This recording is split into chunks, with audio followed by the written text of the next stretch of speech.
नमस्कार. कधी विचार केलाय का की अगदी साधे छोटेसे शब्द सुद्धा आपलं अख्खं आयुष्य बदलून टाकू शकतात? आज आपण अशाच एका छोट्याशा पण प्रचंड शक्तिशाली वाक्यामागे दडलेल्या गोष्टीबद्दल बोलणार आहोत. आणि ते वाक्य आहे, मी करू शकतो.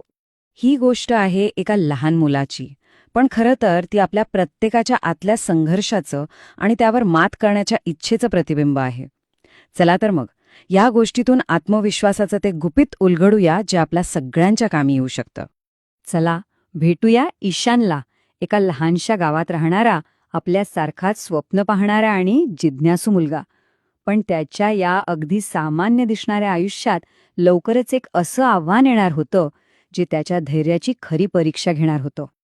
प्रत्येक हिरोच्या प्रवासात एक आव्हान असतंच, नाही का? मग ईशानच्या या गोष्टीतलं ते मोठं आव्हान नेमकं होतं तरी काय?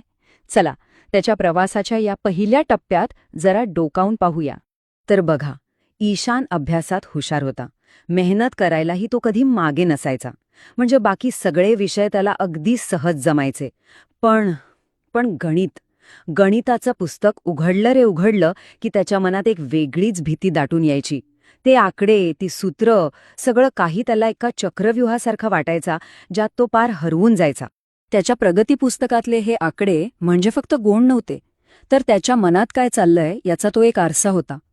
एका बाजूला इतर विषयांमध्ये यशाचे उंच स्तंभ दिसत होते आणि दुसरीकडे गणिताच्या आकड्यांनी त्याची भीती आणि निराशा अगदी स्पष्टपणे दाखवली होती. आणि मग तो दिवस आला ज्याची त्याला सगळ्यात जास्त भीती होती. परीक्षेचा निकाल लागला आणि गणिताच्या पेपरमधल्या कमी गुणांनी त्याच्या मनावर निराशेचं काळं ढग दाटून आलं. त्याचा आत्मविश्वास जणू पूर्णपणे तुटला होता. पण म्हणतात ना, प्रत्येक रात्रीनंतर पहाट होतेच. ईशानच्या ह्या निराशेच्या अंधारात त्याची आई एक आशेचा किरण घेऊन आली. तिचे काही शब्द त्याच्या आयुष्याला एक महत्वाचं, निर्णायक वळण देणार होते. त्याच्या आईने त्याला रागावलं नाही किंवा त्याची निराशा अजून वाढवली नाही. उलट तिने त्याच्या खांद्यावर हात ठेवला आणि त्याला एक साधा पण अगदी जादुई मंत्र दिला. ती म्हणाली, ईशान, हार मानू नकोस. फक्त एक गोष्ट लक्षात ठेव आणि स्वतःला सतत सांगत राहा, मी करू शकतो. आईचे ते शब्द ईशानच्या मनात अगदी घर करून बसले. पण फक्त विचार करून काय होणार होतं, बरोबर? आता वेळ होती त्या शब्दांना कृतीत आणण्याची. पाहूया त्याने हा मंत्र आपल्या रोजच्या सरावाचा भाग कसा बनवला. त्याने एक नवीन रुटीन बनवलं, अगदी सोपं. नियम पहिला, रोज काहीही झालं तरी थोडा वेळ गणिताला द्यायचाच. नियम दुसरा, प्रश्न कितीही अवघड वाटला तरी प्रयत्न सोडायचे नाहीत. आणि तिसरा, जो सगळ्यात महत्वाचा होता, प्रत्येक प्रश्नाला सामोरं जाताना स्वतःला आठवण करून द्यायची, मी हे करू शकतो. आणि मग जादू घडायला सुरुवात झाली. रोजच्या सरावाच्या पाण्याने आणि सकारात्मक विचारांच्या सूर्यप्रकाशाने त्याच्या मनात आत्मविश्वासाचं एक लहान स्वरूप उगवलं. गणिताची भीती हळूहळू कमी होऊ लागली. जेव्हा आत्मविश्वास आणि मेहनत एकत्र येतात ना, तेव्हा यशाचं समीकरण तयार होतंच. ईशानच्या बाबतीतही अगदी तेच घडणार होतं. चला बघूया त्याच्या ह्या न थांबणाऱ्या प्रयत्नांचं फळ त्याला कसं मिळालं. पुन्हा एकदा गणिताच्या परीक्षेचा दिवस आला, पण यावेळी ईशानच्या मनात भीती नव्हती, तर एक नवी उमेद होती. आणि निकाल तर अपेक्षेपेक्षा कितीतरी पटीने चांगला होता. त्याच्या मेहनतीचं खरंच सोनं झालं होतं. हा बदल फक्त मार्कांपुरता नव्हता, तर हा बदल होता त्याच्या दृष्टिकोनातला.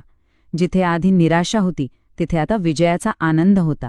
त्याची स्वतःकडे पाहण्याची नजरच पूर्णपणे बदलून गेली होती. त्या यशाने ईशानला एक असा मौल्यवान धडा शिकवला होता जो कोणत्याही पुस्तकात नव्हता. त्याला आता कळून चुकलं होतं की मेहनत आणि अटूट विश्वास ही अशी ताकद आहे जी कोणत्याही अशक्य वाटणाऱ्या गोष्टीला शक्य करून दाखवू शकते. ईशानची ही गोष्ट फक्त त्याची नाहीये, तर ती आपल्या सगळ्यांची आहे.